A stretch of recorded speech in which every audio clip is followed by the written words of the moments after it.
안녕하세요. 과학 전문 유튜브 채널 과학드림을 운영하고 있는 과학 커뮤니케이터 과드입니다. 오늘은 원자력 안전에서도 가장 중요한 키워드 중 하나인 방사성 폐기물, 즉 이제 한마디로 쉽게 말하면 방사능 물질이 묻어있는 쓰레기에 대해서 이야기를 해볼 건데요. 이 방사성 폐기물은 더 처리가 까다롭고 굉장히 그 규제도 엄격할 것 같습니다. 그래서 좀 더 자세한 이야기를 들어보기 위해서 여기 옆에 두 전문가분을 모셨습니다. 반갑습니다. 반갑습니다. 네, 오래 기다리셨죠? 네, 자기소개 부탁드릴게요. 네, 안녕하세요. 원자력안전위원회에서 중저준위 방사성 폐기물의 안전규제 업무를 담당하고 있는 백형석 주무관입니다. 안녕하세요. 저는 한국원자력안전기술원에서 방사선 폐기물 평가실에 근무 중인 안진모입니다. 반갑습니다. 반갑습니다. 네, 전문적인 지식을 여쭤보기 전에 간단하게 퀴즈를 좀 진행을 해보려고 하거든요. 퀴즈요? 퀴즈. 제가 사진을 보여드리면 인물 이름을 맞춰주시면 돼요. 네, 준비되셨을까요? 네, 준비됐습니다. 짠. 이건 쉽지. 헐크! 네, 정답입니다. 엄청 빠르신데요? 자, 그 다음 바로 들어갈게요. 누굴까요? 스파이더맨입니다. 맞습니다. 네, 맞네요. 스파이더맨이군요. 맞습니다. 자, 그러면 마지막은 팀 이름을 맞춰주시면 됩니다. 네, 짠. 누굴까요? 예전에 봤었는데. 시청자 여러분은 알고 계신가요? 판타스틱 4. 오! 맞았습니다. 오, 맞아요. 판타스틱 4. 네. 히어로물을 좋아하거든요. 제가 멤버는 잘 모르지만 이 팀이 이름이 판타스틱 4죠. 근데 앞서 이 보여드린 이 세 인물 혹은 팀의 공통점이 있어요. 뭘 것 같으세요? 마블 영화 아닌가요? 마블 영화이기도 한데 방사능과 관련된 히어로들이라는 거예요. 좀 더 자세히 들어가면 방사성 폐기물에 대한 얘기를 해볼 건데요. 시청자분들도 함께 따라오시죠. 근데 어쨌든 이 방사성 폐기물 자체가 인체에 큰 영향을 미치는 건 맞지 않나요? 네, 그렇습니다. 그렇기 때문에 이러한 방사성 폐기물들이 일반적인 생활권 내에서는 있으면 안 되는 것이고요. 그러기 위해서 원자력 발전소 등에서 방사성 폐기물이 발생을 하면은 사업자는 이를 분류하고 처리를 해서 일단 부피를 최소화시킵니다. 이렇게 부피가 최소화된 폐기물 같은 경우에는 사업자 부지 내에 임시 저장 시설이 있어서 거기에 임시 저장을 하고 있습니다. 네, 그래서 원자력안전위원회는 이런 방사성 폐기물들이 사업자가 똑바로 관리하고 있는지 아니면 안전하게 관리하고 있는지를 정기검사 등을 통해 가지고 지금 계속 확인을 하고 있는 중입니다. 그럼 그 사업자들이 가장 두려워하는 기관이기도 하겠어요? 네, 그렇지 않을까요?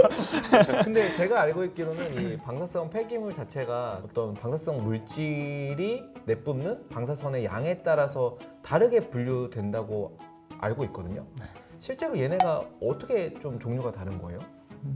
예, 간단히 설명을 드리면은 방사선이 적게 나오면 중저준위 폐기물이라고 하고요.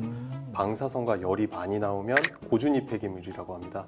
그래서 주로 고준위 폐기물은 폐기하기로 결정된 사용 후 해결료를 말하고요. 중저준위 폐기물은 다시 중준위, 저준위, 극저준위로 구분해서 관리하고 있습니다. 그러면 이 사용 후 해결료를 관리하는 방법이 있을 것 같은데 사실은 요즘에는 뭐 스페이스 X다 뭐다 해가지고 그냥 로켓에 실어가지고 마음 같아서는 이렇게 지구 밖으로 보낼 수도 있는 거 아닌가요?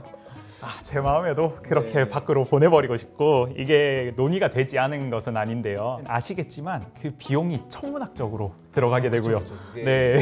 장난 아니죠. 한 번 발사하는데 비용이 너무 크고 그리고 생각해 보시면은 날아가다가 로켓이 터진다거나 바닥으로 떨어진다라고 하면은 저는 상상하기가 장난 아니겠네요, 그거는. 네, 그렇습니다. 그렇기 때문에 이 방법은 채택이 되지가 않았습니다. 실제로 어떤 방법을 지금 쓰고 있을까요? 현재로서는 이 각 발전소 부지 내에 임시 저장을 하고 있습니다. 이 임시 저장하는 방법을 이제 그 습식 저장과 건식 저장으로 나누게 되는데요. 습식 저장 같은 경우에는 발전소에서 사용하고 나온 지 얼마 안 된 뜨거운 사용 후 해결료를 완전 뜨끈뜨끈. 부지 내에 보면은 수조를 커다랗게 만들어 놨거든요. 그 수조 내에 사용 후 해결료를 넣어서 물로 식혀서 빠르게 식힐 수 있으니까 그렇죠? 물로 식혀서 임시 저장하는 방법을 사용하고 있고요. 건식 저장 같은 경우에는 물 속에서 충분히 식은 사용 후 해결료를 물 밖으로 꺼내서 공기 대류 방식으로 이 열을 식히는 방식입니다.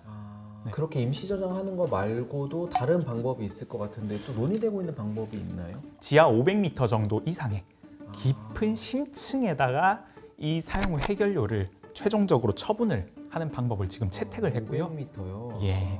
요것을 우리는 심층 처분이라고 부르고 있습니다. 이게 여러분 하늘도 아니고 바다도 아니고 땅이랍니다. 땅인데 이제 우리랑은 완전히 격리되는 그렇게 깊은 곳으로 파 내려가서 거기다 처분을 하는 시설을 지금 논의되고 있다고 하는데요. 제가 듣기로는 핀란드에서 현재 온칼로라는 심층 처분장이 건설되고 있다고 들었거든요. 예, 먼저 온칼루는 이제 핀란드에 있는 한 지역이고요. 최종적으로 사용 후 해결료 처분장으로 지금 현재 건설 중입니다. 그래서 2015년도 이제 건설 허가를 세계 최초로 받았고요. 해당 시설이 이제 문제없이 운영이 된다면은 10만 년 동안 사용 후 해결료를 인류로부터 완전히 격리를 하는 거죠. 10만 년이요? 와, 진짜 이게 생각보다 긴 시간인데 근데 이게 어떤 기술로 뭐 격리시키는 게 기술이 있을까요? 처분시키는 기술이?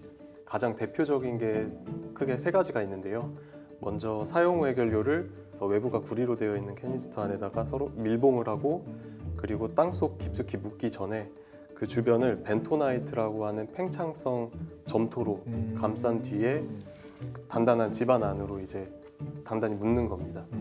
온칼로에 대해서 좀 자세히 들어봤는데 우리나라도 뭐 심층 처분 시설이나 기술이 있을 것 같은데 우리나라의 심층 처분 기술은 어느 정도 진행이 된 상황이에요? 먼저 한국의 심층 처분 기술은 지금 현재 점차적으로 발전하고 있고요. 확보를 해나가고 있는 상황입니다.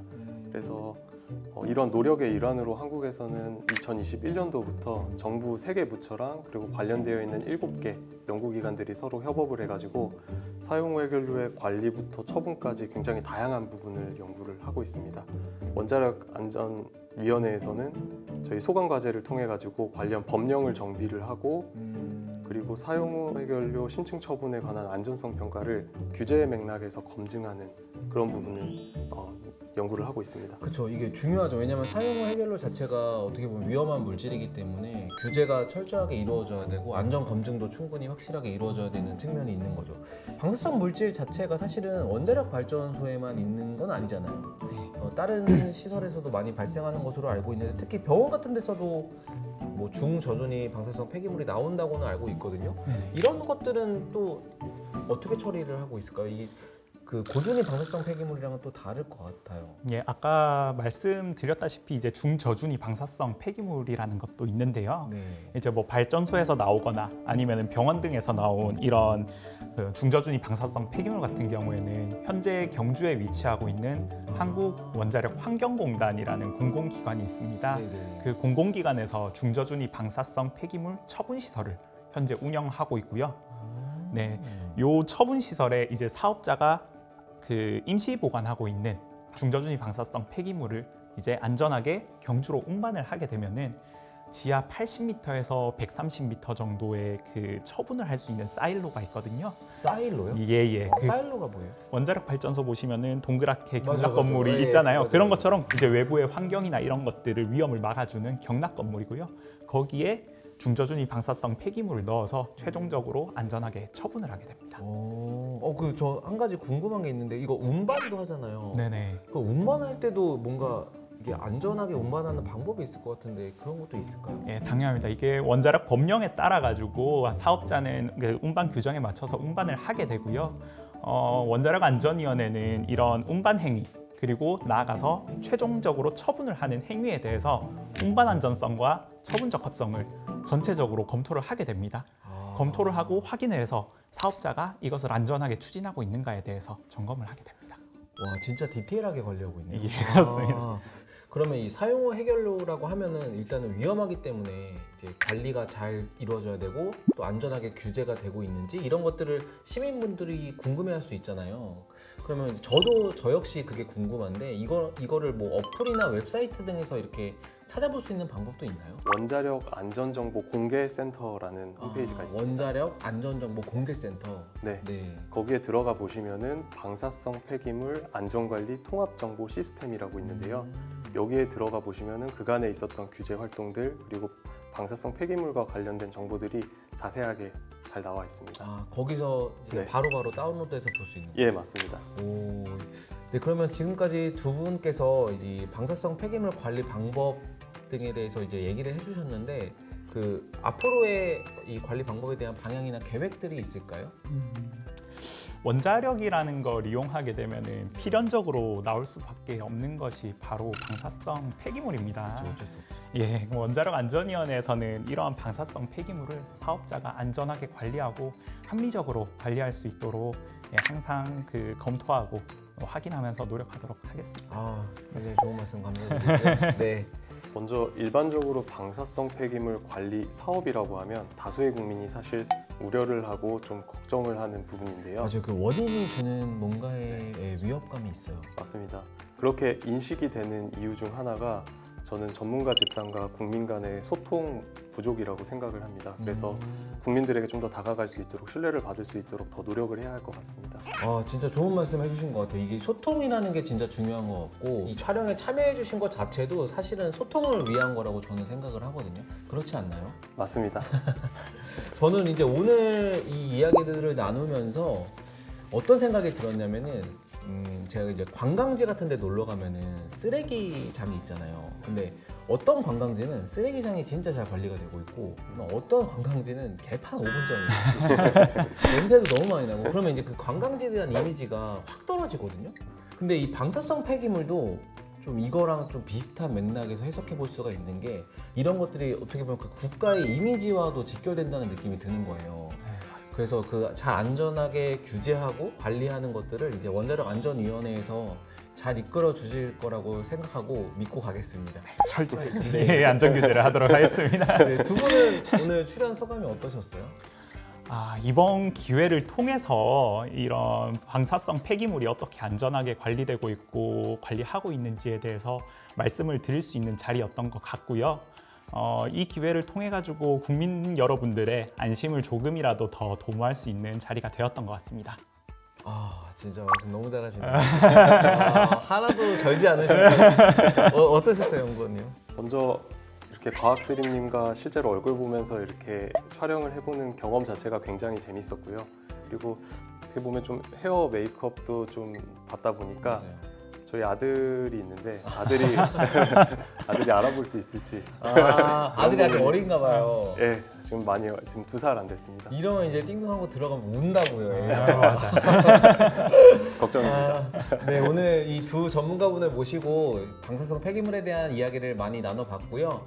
앞으로 우리 이제 국민 여러분들이 이 원자력 안전위원회에서 진행하는 이제 방사성 폐기물에 대한 안전 관리 기준과 규제들에 대해서 좀 더 믿고 응원해 주시면 더 좋은 국가로 또 좋은 원자력 발전 기술로 성장해 나가는데 도움이 되지 않을까 싶고요. 네, 지금까지 과학드림과 함께하는 원자력 안전 드림이었습니다. 감사합니다. 안녕. 안녕.